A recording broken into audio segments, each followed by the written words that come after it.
கன்னி ராசிக்காரங்க இந்த வக்ரசனி காலத்தில் இந்த 2 விஷயத்தில் தவறு பண்ணாமல் இருந்தாவே இந்த காலம் உங்களுக்கு ஒரு தலை சிறந்த பொற்காலமாக மாறும். இந்த 2 விஷயத்தில் தப்பு பண்ணிட்டீங்கன்னா காலத்துக்கும் அதை நீங்கள் மாற்றவே முடியாதுங்கிறத தெரிஞ்சுக்குங்க. அது என்னன்னு சொல்கிறேன், முழுசாக அந்த வீடியோவை கவனிங்க. கன்னி ராசிக்கு 5ஆம் அதிபதி, அதாவது பூர்வ புண்ணிய குழந்தைக்கு ஸ்தானாதிபதி அவர் தான். அடுத்தது 6ஆம் இடம், ருண ரோக வேலை வாங்கி கொடுக்கக்கூடியவர், உங்களுக்கு திடீர் பண அதிர்ஷ்டத்தை கொடுக்கக்கூடியவர் அவர் தான். அவர் 7ஆம் இடம்ங்கிற கலஸ்தர ஸ்தானத்தில் இருக்கிறது கண்டகச்சனின்னு சொல்லப்படுது. ஆனால் கன்னி ராசிக்கு அப்படி ஒரு பெரிய பாதிப்பு அங்கே இல்லை. அங்கே வக்கரமாகும்போது சனி எங்கெங்கெல்லாம் பார்க்குறார் அப்படின்னு பார்த்துக்குங்க. 9ஆம் இடத்தை பார்க்குறார், உங்கள் ராசியை பார்க்குறார், உங்களுடைய வாகன சொத்து படிப்பு கல்வி ஸ்தானத்தை பார்க்குறார். சரி, இப்போது 7ஆம் இடத்துல வக்கரமாக இருக்கும்போது வாழ்க்கை துணையை தேர்ந்தெடுக்கக்கூடாது. சப்போஸ் இப்போ ஏதாவது உங்கள் வாழ்க்கை துணைக்கு உங்களுக்கும் திசாபுத்தி ரீதியாக ஏதாவது பிரச்சனை இருக்குதுன்னு வச்சுக்கோங்க, அவங்கள இப்போ சமாதானம் பண்ணி கூட்டிகிட்டு வந்தீங்கன்னா பிரச்சனை பெருசாயிரும். அதனால் வாழ்க்கை துணை சம்பந்தமான, கூட்டாளிகள் சம்பந்தமான ஒரு புது முடிவை எடுக்க கூடவே கூடாது. நீங்கள் நினைக்கலாம் 6ஆம் அதிபதி 7ல் இருந்து வக்கரமாகும்போது 6 வேலை செய்யாதல்ல அப்படின்னு. அப்படி எடுக்கக்கூடாது.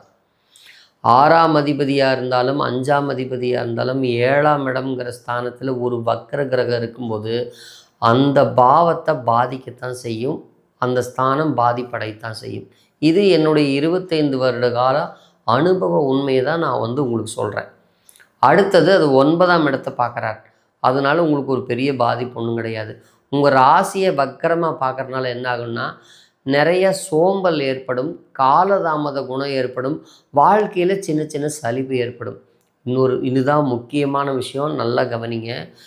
4ஆம் இடம்ங்கிற வீடு வாசல் அசட்ஸ் சுகம் உங்களுடைய கல்வி ஸ்தானத்தை பார்க்குறார். கல்வியில் புதுசாக போய் படிக்கிறவங்களுக்கு ஸ்கூலில் கொஞ்சம் ஒரு கம்ஃபர்ட் கம்மியாக இருக்கிறதா ஃபீல் பண்ணுவாங்க. அது கூட ஒரு பெரிய விஷயம் கிடையாது.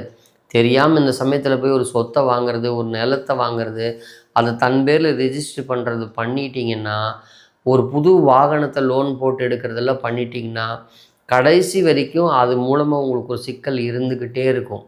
இப்போது இந்த காலகட்டத்தில் முக்கியமான விஷயம், மன வாழ்க்கையை தீர்மானிக்கக்கூடாது. அதில் இருக்கிற பிரச்சனை உடனடியாக தீரணும்னு நினச்சி அதுக்காக சிரத்தை எடுக்கக்கூடாது.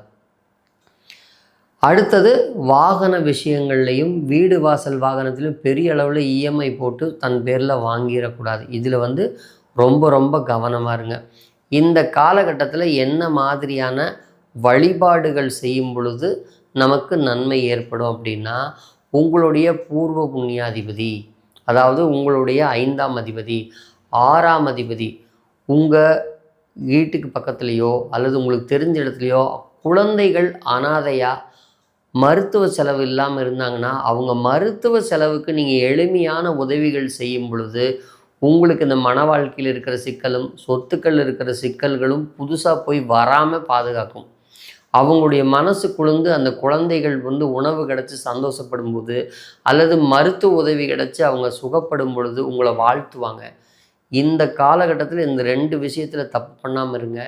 நிச்சயம் அதிர்ஷ்டமான காலமாக அடுத்து வரக்கூடிய காலம் உங்களுக்கு உண்டாகும்.